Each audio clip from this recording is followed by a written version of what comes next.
Au regard des résultats de la dernière élection présidentielle, certains estiment que le Grand Nord, l'Ouest et le littoral ne veulent plus du président Paul Biya. Ce matin, nous posons ces débats sur la table pour essayer de voir un peu plus clair. Valère Bessala, le littoral, l'Ouest et le Grand Nord ont abandonné le président Paul Biya?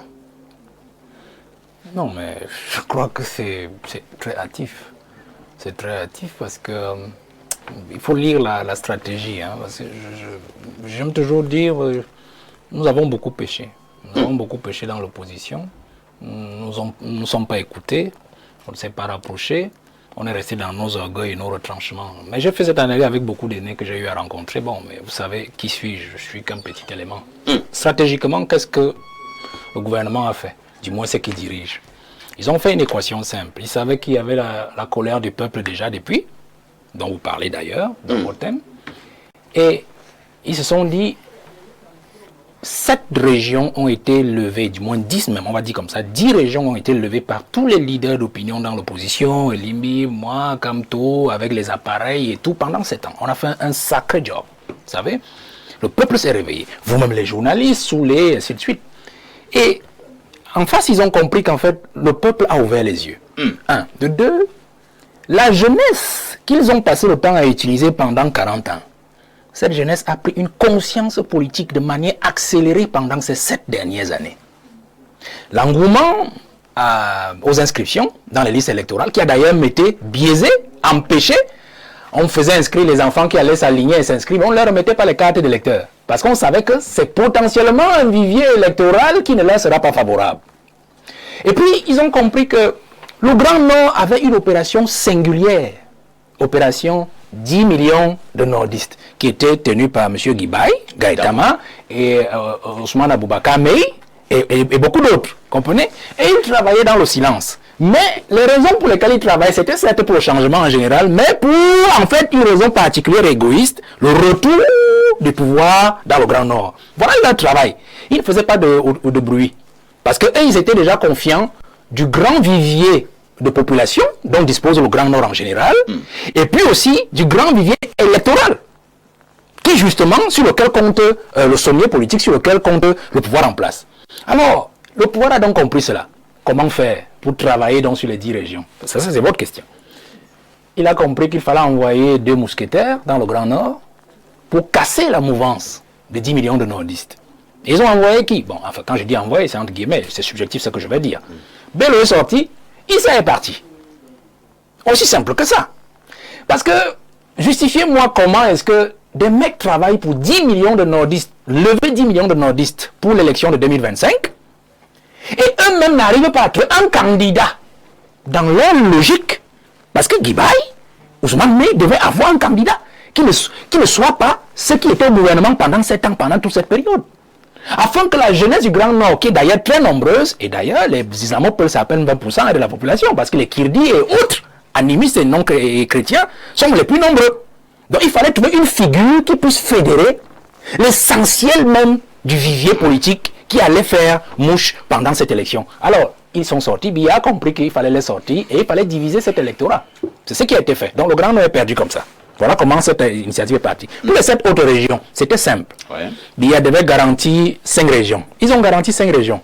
Ils se sont arrangés à ce qu'aucune candidature ne sorte de l'air qu'on appelle vulgairement Ekambeti. Centre, Sud, Est. Je ne vais pas rentrer dans les dédales que j'ai eu avec des aînés et certains qui avaient des partis politiques qui avaient la capacité d'investir. J'ai vu un aîné, je lui ai dit, écoute grand frère, moi j'ai pas de parti, j'ai des problèmes.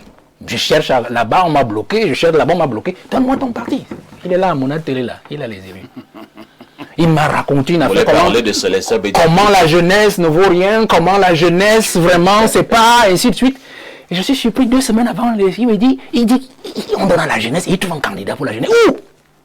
Un inconnu au bataillon. Mais je lui ai dit, mais grand frère, pourquoi tu fais ça? Mais c'est au fil de mesure que j'ai compris qu'il y avait toute une logique, une construction. C'est-à-dire qu'il n'y ait pas un candidat Ekambeti sous Paul Biya, parce que c'est là où il fallait couper l'ordre sous Paul Biya. Donc imaginez qu'il y avait un candidat dans les centres sud-est il faisait le même travail que Biya a fait dans le Grand Nord, c'est-à-dire diluer l'électorat qui n'était pas en sa faveur. Vous comprenez? C'est-à-dire que ce candidat allait partager l'électorat centre-sud-est avec les avec Biya. Voilà. Et ils ont compris une autre chose, le littoral, qui est un peu déjà cosmopolite. Hein. Faites tous attention, parce que moi je ne suis pas d'accord qu'on mette le littoral dans cette affaire.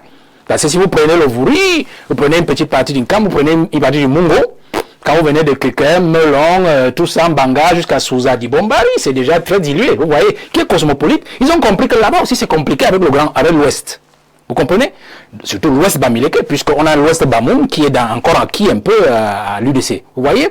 Donc ils ont fait leur équation, ils se sont dit, on n'est pas très sûr de ce côté, on bloque les deux régions saxonnes du pays, c'est-à-dire Nord-Ouest et Sud-Ouest. Vous comprenez? Voilà les bastions. Et qu'est-ce qu'ils ont fait? Ils ont effrayé les candidats en disant, les Ambazoniens disent que celui qui met le pied là-bas, regardez les candidats, personne n'est allé là-bas. Chiroma a fait un petit tour là-bas, il est rentré. Je crois aussi l'autre. Oui, donc Biya est parti à l'élection avec 5 régions acquises. Centre, Sud, Est, Nord-Ouest, Sud-Ouest. Il savait qu'il allait se partager avec les autres candidats, notamment les plus en point, Bello et Chiroma, il allait se partager le Grand Nord.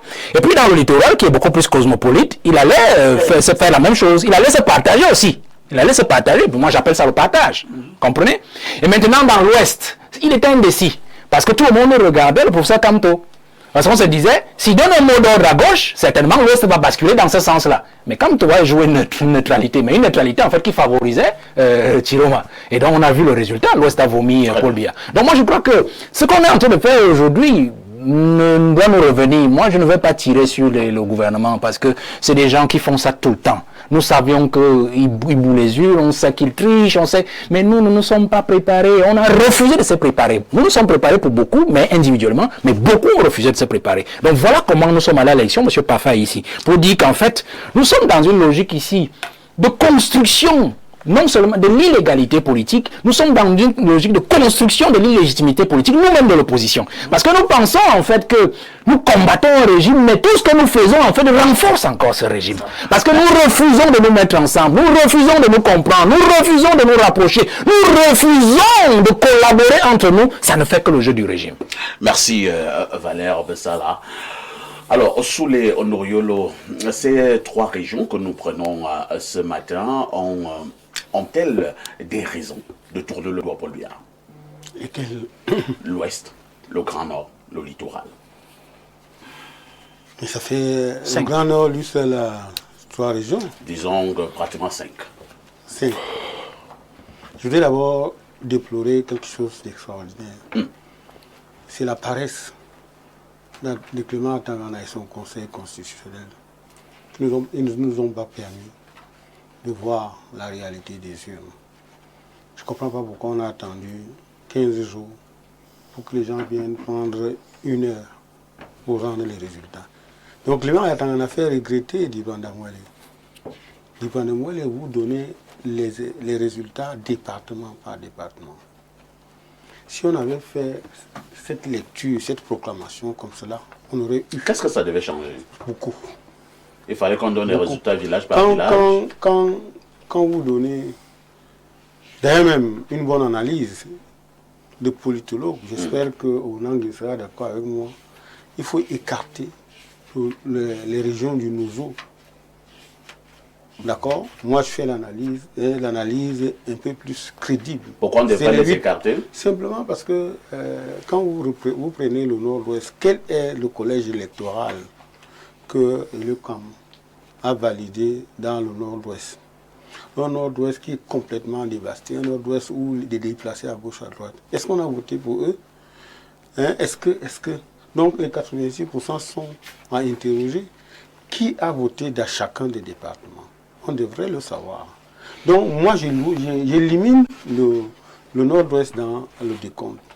Maintenant, quand on prend le Sud-Ouest, en dehors de la promotion, la publicité du Premier ministre sur l'Ondian, pourquoi les autres départements ne sont pas, ne sont pas mis en exergue ou bien en évidence? Parce que justement, là encore, on pense que le Sud-Ouest et le Nord-Ouest ne sont pas crédibilisés dans le décompte. Et je voudrais aussi dire que je souhaite, Parfait ici, quand nous sommes sur un débat comme celui-ci, il faut respecter la population. Il faut respecter le peuple. Je continue à dire que le peuple n'est pas immature. Le peuple sait pourquoi il a voté contre Paul Biya. C'est pour ça que de temps en temps, je m'amuse à dire que le vote... Le peuple a voté contre Paul Biya. Vous ne permettez pas que j'avance. Quand j'avance, vous me faites descendre, c'est pas bon. Qui a gagné? Le débat n'est pas là. On fait une analyse structurée. Ce n'est pas là. Je voulais dire que le peuple a voté contre Paul Biya, mais pas pour Chiroma. Chiroma est en réalité quelqu'un qui arrive au bon moment, à un bon endroit. Je vous ai dit depuis longtemps, et Limbi l'a confirmé. Vous voulez parler d'un vote sanction? Un vote rejet. Bon, maintenant, je vous laisse les autres attributs que vous voulez. Et Limbi vous a dit que les gens qu'on attendait, n'est-ce pas, qu'ils coalisent, et qui étaient là sur le Stratum Rock depuis au moins 1 an, n'ont pas pu s'entendre. Du coup, on interroge l'effet de la fusée ou l'ouragan Chiroma. Comment est-ce que ça s'est construit? Comment on a arrivé là? Et c'est pour ça que je dis que personne ne connaît le programme politique de Chiroma. Personne ne l'a lu, mais en réalité, ce n'est pas lui qu'on a élu. Le peuple s'est exprimé parce qu'il y avait le ras-le-bol. D'accord? Et c'est pour ça que je dis il faut faire attention avec le peuple. Il faut faire, ne pensez pas que le peuple est immature. Bon, ok, acceptons que le peuple est idiot, le peuple comme moi, de vos téléspectateurs, a dit non, les casseurs, les machins. Ok. Dans le bureau, parce que regardez le bureau où a voté le président de la République. Ça fait peur de savoir que dans un bureau élitiste comme celui-là, sur 199 votants, le président a 128 voix, Jérôme a 56, près de la moitié. Comment il a fait? C'est pour dire qu'il y a beaucoup de membres du gouvernement, des proches collaborateurs du président de la République, des hauts commis de l'État, qui sont contre le président Biya. Il faut le dire de manière froide. Vous voulez faire comprendre au peuple qu'il y a des ministres qui ont voté contre Paul Biya? Pas seulement les ministres. Mais attendez, regardez, comment vous expliquez les 56 voix de Issa Chiroma dans un bureau où ce n'est pas n'importe quel kidam qui vote. Comment? C'est quand même un bureau sélectif où les votants sont sélectionnés. Donc il y a des gens qui rusent, abusent du président de la République Paul Biya. Et je pense qu'il doit, s'il a les moyens, il faut qu'il réussisse à les identifier. Ah bon? Oui, il faut le faire. Non, attendez, vous ne pouvez pas chaque jour, parce que la duplicité de caractère... C'est la police politique? Monsieur, vous riez, mais en réalité, monsieur Biya a failli perdre cette élection. Tout à fait. N'est-ce pas? Il a failli la perdre. Et peut-être aussi, c'est la naïveté de l'opposition, c'est parce que certains ont travaillé sans même réfléchir sur comment prendre le pouvoir. Même si Chiroma est proclamé gagnant, il va prendre le pouvoir comment? Il va faire comment pour prendre ce pouvoir? Non, c'est pour ça qu'il faut être vrai dans l'analyse. Il y a des gens qui travaillent contre le président Biya, qui voulaient qu'il chute. Vous avez regardé la proclamation des résultats? Vous avez lu sur les visages un sourire? Vous avez lu sur les visages de la crème qui était invitée parce que les gens sont allés avec des cartons d'invitation. Ce n'est pas n'importe qui pouvait se retrouver là-bas. Vous avez lu parmi les visages des gens qui étaient contents? Non, ceux qui étaient au Conseil constitutionnel, lorsqu'on proclamait les résultats, étaient déçus de savoir que le président a gagné, c'est ça? Je vous laisse faire l'analyse dans mon analyse. Vu, non, vous commentez, vous faites le commentaire dans mon commentaire, ou alors vous faites le commentaire dans mon analyse. Mais, passons. Mais vous pouvez reprendre, on pouvait reprendre les images. Vous avez vu le visage dur, serré, et ça a le moins de sourire en coin. Quand on a proclamé, quand on a dit le président l'emporte avec 53, tant. Non, on n'avait pas lu. Et c'est pour ça que j'ai dit que si on avait lu ces résultats département par département, on aurait compris, n'est-ce pas, l'équipe. Parce que totaliser les pourcentages me pose un problème. Si vous avez, par exemple, une région où à la fin, c'est 100 personnes qui ont voté, et que 86 ont voté le président Biya, vous avez 86%. Mais si vous avez des viviers électoraux, comme le Fundi, le Vouri, hein, par exemple l'Ouest ou bien tout cela, où on vous montre la puissance de l'électorat, vous vous rendez compte que la simple addition arithmétique ne vaut pas la peine. Maintenant, je voudrais dire, pour chuter, que si j'éloigne de mon analyse les 2 régions du Nozo, on reste avec 8 régions. Et c'est du 50-50. C'est du 50-50 avec des scores assez étriqués. Que ça soit. Et puis, je remarque aussi que la plupart des grandes agglomérations ont connu la victoire, n'est-ce pas, ont connu la défaite du président Biya. Qu'est-ce qui s'est passé? Parce que dans les autres, quand vous prenez le centre, le grand bassin du centre sud-est, vous voyez la manifestation du vote communautaire. Vous voyez la manifestation de ce que je pourrais appeler de manière barbative le vote villageois.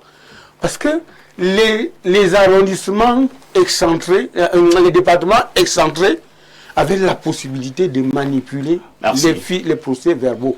Donc du coup, on peut aussi discuter de ça. Donc ce qu'il faut faire maintenant, je suggère au président de la République lui-même, s'il a du temps, en buvant peut-être un bon vin rouge ou bien du vin de palme, qu'il regarde ces élections département par département, les vrais, parce qu'il a les vrais, et les maquillés proclamés, qu'il les regarde, et il comprendra, des éléments de preuve. Et il comprendra qu'il est entouré des gens en réalité qui sont spécialistes du double langage et la duplicité de caractère.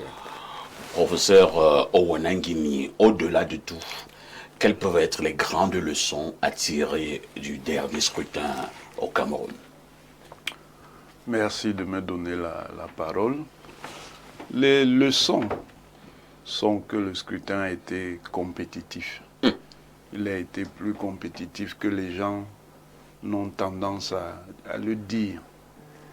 Et en réalité, si l'opposition avait une bonne stratégie, on se serait retrouvé vraiment dans une situation très difficile qui allait même justement créer plus de problèmes. Ça veut dire qu'on aurait eu un écart d'1 ou de 2 points. Et vous voyez bien quel type de configuration ça allait créer. Ça veut dire qu'on aurait eu une victoire, par exemple, du président Biya, avec 51 contre 49 pour l'opposition. Et c'était parfaitement possible.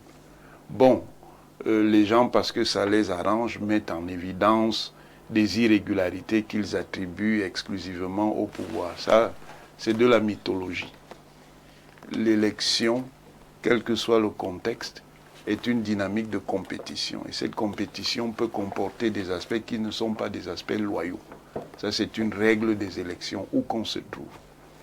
Et d'ailleurs, s'il faut même rentrer dans cette élection-là, les irrégularités commises par le candidat que certains veulent célébrer sont explosives. Vous avez des éléments de preuve? Je ne veux pas rentrer dans ce débat. Mais je vous dis qu'elles sont explosives. C'est une élection compétitive. Maintenant, cette élection révèle aussi les contradictions et la complexité du Cameroun. Ça veut dire qu'il y a à la fois des aspects qui sont liés à des transformations qui font que le pays ne peut plus se lire simplement à partir des blocs communautaires, mais en même temps, il y a dans cette élection la preuve que les blocs communautaires sont bel et bien là. En réalité... Ça a été un vote communautaire? Oui, c'est un vote comme si je voulais dire ça en termes compliqués. C'est un vote intercommunautaire suraffinitaire. Ça veut dire que le vote se fait en tenant compte d'éléments qui ne sont pas des éléments communautaires de manière directe, mais qui sont des éléments communautaires parce que des leaders d'une communauté peuvent appeler à faire voter un candidat qui n'est pas de leur communauté. Vous comprenez? Ça veut dire par exemple que moi, je ne suis pas en course et je demande de manière directe ou indirecte qu'on vote pour un candidat d'une autre communauté. Quand vous allez avoir une lecture superficielle, vous allez dire non, ce vote-là, n'a rien à voir avec les communautés, alors qu'il a à voir avec les communautés. On se trouve donc dans une configuration qui a été préparée, mais n'a pas été suffisamment mûrie, où vous avez deux coalitions communautaires. Deux. Vous me rejoignez alors? Laissez. Laissez, il y a deux coalitions. Les successeurs temps et les successeurs conventionnels. Non, ce n'est pas ça. Finalement, il faut laisser sous le. Mais c'est ça. Ce n'est pas ça. Comment tu me donnes là? Ce n'est pas ça. Deux coalitions communautaires. Vous avez un régime qui est le produit d'une histoire, qui contrôle l'hégémonie, c'est-à-dire la suprématie politique et institutionnelle, qui est donc contraint par ces conditions à construire une alliance nationale. Cette alliance nationale se trouve présente dans toutes les régions, mais elle est concentrée autour de trois pôles. Un pôle nord, un pôle sud, un pôle ouest. C'est ça le dispositif du RDPC. Maintenant, l'opposition en face a voulu casser cela. C'est-à-dire a voulu scier le RDPC dans ce qu'on appelle commodément le Grand Nord. C'est-à-dire éteindre le RDPC dans le Grand Nord, le neutraliser complètement dans l'Ouest. Mais ça n'a pas réussi. C'est pour ça que le RDPC a gagné. Pourquoi le RDPC gagne? Parce que ayant une implantation nationale, au niveau de la manœuvre, ce qui concerne les procès-verbaux, il a une masse importante de procès-verbaux qui lui fournissent l'information et qui lui donnent les données sur la dynamique de l'élection. Et il les a pratiquement pour toutes les régions. Le candidat qu'on a en face, qui en réalité est le produit d'une alliance tactique, qu'il faut appeler par son nom. L'alliance est FSNC-MRC. Ah bon? Oui! Il y a eu une alliance de ce genre? C'est clair. D'abord, le président par intérim, pour autant qu'il y ait intérim là-bas, M. Mamadou Yakouba, a demandé qu'on vote pour Tiroma. Donc c'est une alliance claire. Et c'est cette alliance qui permet au FSNC, qui n'a aucune base dans le littoral, d'être présent dans le littoral où le MRC a un ancrage indiscutable. Voilà pourquoi c'était une erreur pour le MRC de ne pas aller aux élections législatives et municipales en 2020. Parce que la configuration de cette élection montre que le MRC avait un ancrage important dans le littoral pour les raisons sociologiques qu'on connaît. C'est-à-dire qu'ils sont liés au fait qu'il y a une forte présence des ressortissants de l'Ouest, en général, et particulièrement de l'Ouest d'Ibamileke, dans le littoral. Est-ce que le MRC, c'est un parti des Bamileke? Non, c'est pas ça le problème. Laissez, je poursuis mon analyse. La victoire de Tiroma dans le littoral, c'est le MRC. Qu'on ne vous dise pas le contraire. Au nord, le MRC avait commencé un travail pour essayer d'étendre son réseau du nord. Mais ce travail était confronté à la concurrence du RDPC et de l'UNDP, qui sont les deux partis les plus importants là-bas. Le FSNC ayant là-bas une présence limitée. Ce sont les conditions situationnelles faisant que comme M. Bello Bouba n'a pas un habitus populiste, il n'était donc pas le bon client dans une logique où il fallait opposer au président Biya quelqu'un qui peut tenir le discours qui arrange les gens, même s'il n'a pas de programme. C'est donc au nord la préemption d'une bonne partie des voix de l'UNDP ajoutée à l'action du MRC qui produit la forte présence du candidat Tiroma au nord et dans la Damawa, zone traditionnellement UNDP. Mais le RDPC a réussi l'essentiel au niveau de la stratégie. Il a quand même conservé des poches importantes au nord et même dans la Damawa, malgré le fait que ce sont des zones où il était en recul. Et il a conservé surtout la maîtrise dominante dans l'extrême nord. Et c'est pourquoi il gagne. Je finis. C'est très important. On a parlé du vote dans le Nozo. Et je voulais justement oui, une question. Le vote dans le Nozo, c'est les conditions, encore une fois. On a 2 régions qui sont entrées en crise à travers un mouvement armé. Ce mouvement armé a d'abord désarticulé la base du SDF. Et cette base du SDF s'est retrouvée prisonnière. Elle a été prise en otage par le mouvement armé. Et ça a fait que dans la compétition loyale, le SDF ne peut pas se déployer de manière efficace. Et le RDPC en profite, particulièrement au nord-ouest. Au sud-ouest, le RDPC était déjà dominant. Mais les mêmes conditions ont fait qu'il soit présent. À l'ouest, pour terminer, le RDPC a quand même, dans une certaine mesure, bloqué parce qu'il est un parti national. Je ne dirai pas le reste. Je ne dirai pas le reste. Le reste, c'est quoi? Le reste, c'est que l'opposition doit encore progresser. Mais elle aurait pu gagner cette élection. C'est parce qu'elle n'a pas suivi ce que M. Elimbi Lobele. Nous avons l'opposition la plus bête. Je ne sais pas si elle est bête. Mais pourquoi vous tapez la tête? Je tape la tête parce que ça n'a pas été suffisamment utilisé. La tête? Oui. Donc l'opposition est bête. Non. C'est pas parce qu'on n'utilise pas la tête que ça veut dire nécessairement qu'on est bête.